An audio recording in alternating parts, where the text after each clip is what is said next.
benda apapun yang ada di galeri itu udah jadi karya seni gitu. Aku kurator, tidak terkontrol. Aku kurator, tidak terkontrol.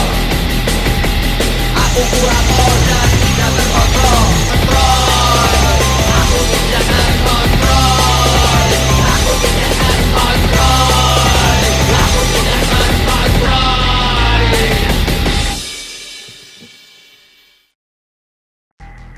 Tiga elemen yang gue pakai kayak guideline gue dalam proses berkarya tuh ada tiga. Satu sensual, kedua sarkas, tiga provokatif. Tiga elemen itu yang jadi acuan gue dari dulu berkarya.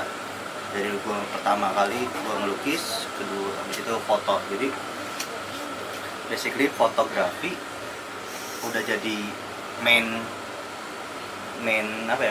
proses gitu. Jadi kayak proses utama gue, karena gue ngelukis berbasis foto gitu. Jadi ada karena gue ngacunya ke realism, bentuk realis, figur gitu, kata-kata profil, foto, potret orang, bla bla bla. Jadi gue kemas lagi sama ide. Jadi gue sekarang gabungin antara itu sih tiga elemen itu, sarkas, sensual, sarkas, sama provokatif. Jadi elemen itu yang ngebantu gue buat bikin karya.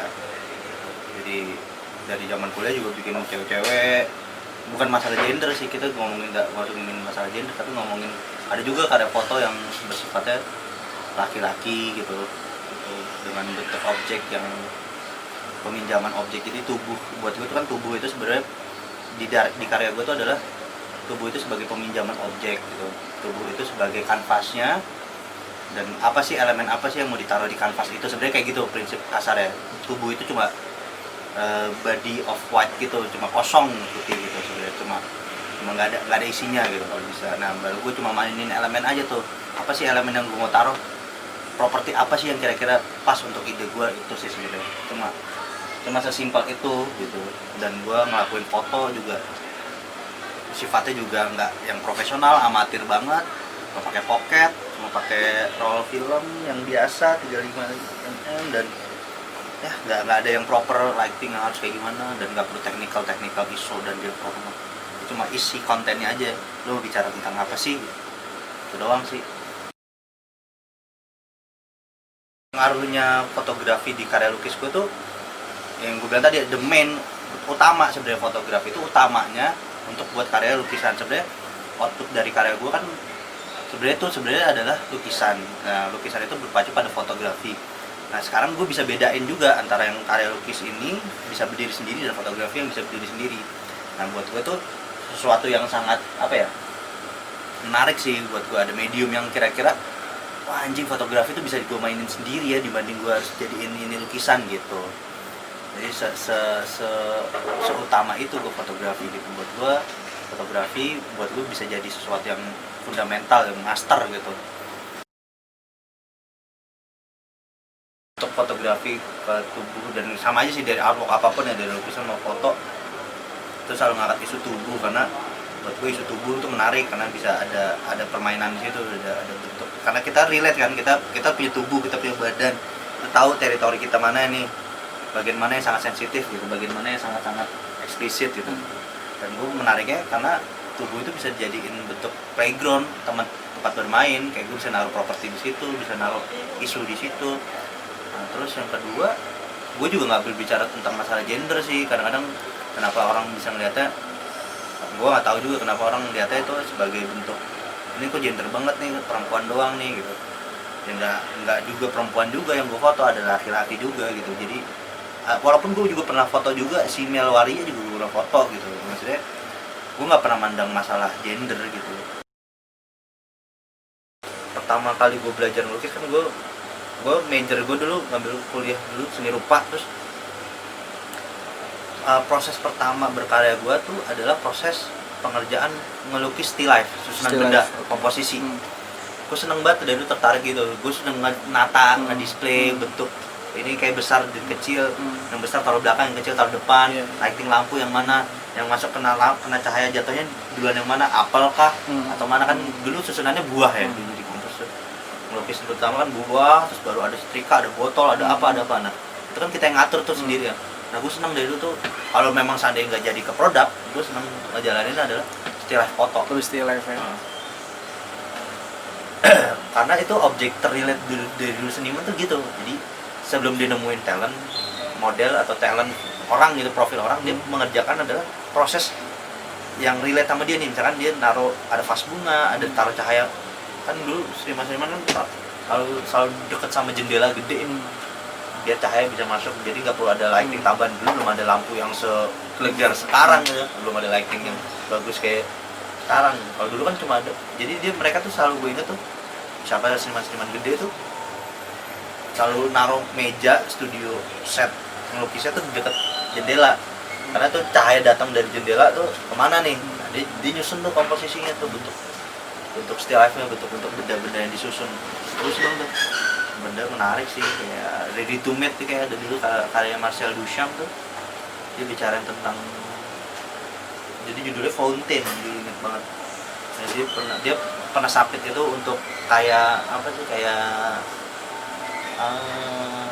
submission karya dia tuh sebagai ada kontes seni lah gitu di Eropa. Dia cuma naruh itu doang di galeri, kloset kloset pipis itu taruh di galeri. Nah di situ dia ngasih statement itu lahirnya era ini tuh, era dadaisme, dada masuknya udah banyak banget runtutannya, yang banyak lah. Nah dia masuk ke era dada kan, bapak dadaisme lah jatuhnya. Menghancurkan bentuk seni modern, menghancurkan bentuk seni yang sangat teknikal, sangat high art, dihancurin sama dia dengan karya-karya dada itu artinya menghancurkan ya. Dadaisme menghancurkan semua bentuk karya seni yang tinggi, high artnya dihancurkan dengan cara dia cuma naruh nih kloset pipis itu, pispot itu di galeri. Terus dia ngasih statement gini, benda apapun yang ada di galeri itu udah jadi karya seni gitu. Apapun objek yang ditaruh di satu galeri atau satu ruang pameran itu udah jadi karya seni gitu. Lu cuma mau naruh korek api atau apa itu udah karya seni, karena lu punya ada runtutan story-nya nih. Kenapa lu naruh korek api ya di sini, atau kenapa lu naruh pispot ya di sini gitu. Gua sampai sekarang gua nggak tahu sih kenapa dia bisa naruh pispot, karena mungkin itu bentuk penyinggungan kali ya, bentuk tamparan buat seniman-seniman high art yang wah technical, wah ini cantik, wah ini mahal. Dia menghancurkan itu kayak sebuah sindiran. Dia sindiran, makanya gue seneng banget sarkas tuh kayak gitu. Wah sarkas dan sindiran buat orang-orang gitu. Anjing, seni tuh udah bicaranya udah banyak, nggak ngomongin soal baik, bagus, cantik, indah, perfect itu apa tekniknya bagus, nggak. Gue udah nggak bicarain itu. Bagaimana karya seni itu bicarain tentang lu story, ada storynya di situ, ada benang merahnya yang lu ambil, atau mungkin di situ sekarang ada observasi, ada riset dulu tentang karya seni, kayak bikin film, bikin apa. Nah, kalau dibilang ada.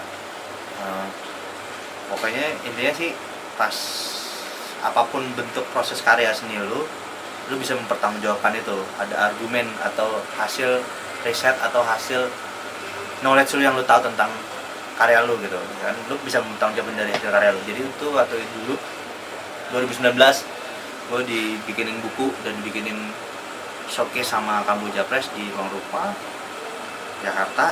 Terus sebelum pameran itu gue udah kasih teaser lah, udah kasih tahu. Nah dia membahas karya gue yang mungkin eksplisit ya, namanya tubuh kan pasti eksplisit ya. Jadi ada bahas karya gue yang tentang, mostly hampir semuanya karya gue tentang tubuh, dan itu perempuan, dan dia bilang adalah eksploitasi bentuk gitu, eksploitasi tubuh gitu, apalagi perempuan. Di pameran gue ada artis talk, jadi gue berbicara talk show lah, ngobrol tentang karya gue, proses karya gue, sama kayak gini ngobrol. Ya gue di situ ceritain bagaimana tubuh itu bisa menjadi objek yang sangat powerful gitu, objek yang bisa dimainkan dalam bentuk apapun. Karena kita mempunyai tubuh gitu kan, karena tubuh itu paling relate sama tubuh, paling diri kita adalah tubuh gitu kan. Lu tahu jempol lu rasanya kalau diinjek kayak gimana, karena itu tubuh kan, itu relate banget lah, karena tubuh itu paling penting buat gue. Sejarah berpengaruh apa seni rupa dengan fotografi? Sebenarnya pengaruh karena fotografi juga masuknya seni rupa ya, karena visual kan yang kita lihat. Gue ngebaca itu dulu dari eranya barok. Barok itu tahun 50-an, tahun sekitar tahun segitu, ya era-era barok, rokoko gitu. Itu orang bangsawan sering memunculkan narsisme gitu. Narsis lah. Bangsawan tuh selalu aristokrat itu kan kaum bangsawan tuh sering banget dipotret. Dipotretnya itu potret lukis, painting lukis. Bangsawan tuh senang selalu dipoto. Jadi lu pernah sampai sekarang mungkin masih ya kayak menteri-menteri sering dikasih dapat hadiah potret lukis mukanya gitu. Nah sebenarnya di era barok itu udah terjadi kayak gitu. Era bangsawan tuh suka banget dilukis foto. Nah sampai akhirnya dimunculkan sampai ada akhirnya lahirnya fotografi.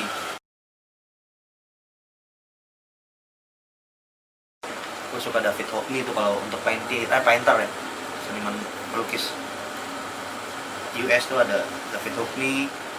Gue suka, kalau lamanya lagi gue suka Botticelli. Dulu era Renaissance tuh ada namanya Botticelli.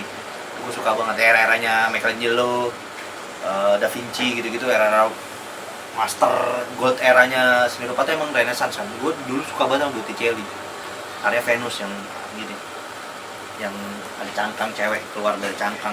Terus suka Botticelli. Kedua tuh era modern sekarang David Hockney gue suka, Yu Minjun gue suka, atau ada seniman Cina, seniman Indonesia juga banyak, ada Agus Wage gue suka, seneng itu sih. Yang kalau buat fotografi gue seneng juga tuh sama Jurgen Teller ada foto seniman fotografer juga. Terry Richardson gue seneng, Ren Hang gue seneng, wah banyak dah. Tapi itulah, maksudnya itu yang ngepacu gue gitu, yang ngepacu gue. Gue juga seneng era-era dadaisme tuh, Fluxus tuh, era-era Flux itu Eropa bagian sana tuh, Eropa Timur tuh seneng tuh gue menghancurkan bentuk seni yang semestinya ya kayak gitu. Kasarnya kayak gitu sih. Ada Marcel Duchamp, ada Joseph Beuys, tuh gue seneng tuh. Itu sih. Oke, thank you ya Magavaka buat ngobrol-ngobrolnya. Sukses. Aku kurator, tidak terkontrol. Aku kurator, tidak terkontrol. Aku kurator dan tidak terkontrol. Aku tidak terkontrol. Aku tidak terkontrol. Aku tidak terkontrol.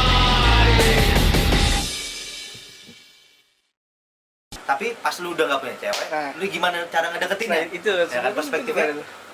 Ini orang perfect kali ya, orang cabul banget kan ya itu kan. Nah itu sekarang gue juga nggak tahu formula apa yang bisa gue pakai, metodenya kayak gimana gue nggak tahu. Dan deketin cewek yang gue tuju ini ya. Gue lagi approach siapa cewek misalkan, ya, dia misalkan tahu akun gue atau dia tahu gue gitu, mau gue atau siapa gitu. Terus gue bilang, wah, jadi kayak dia jaga jarak defense gitu. Wah anjing, gue jadi kayak serba salah. Nanti gue Itu lo ngatasinnya gimana kalau ini? gue juga nggak tahu yo, gue nggak tahu pak metode apa yang harus gue pakai lagi, gue nggak tahu. Makanya gue biasa aja lah, ya udahlah gue kayak gini-gini aja lah gitu. Nggak tahu gue kayak apa gue sulit juga nyari cewek sekarang kayak gitu-gitu.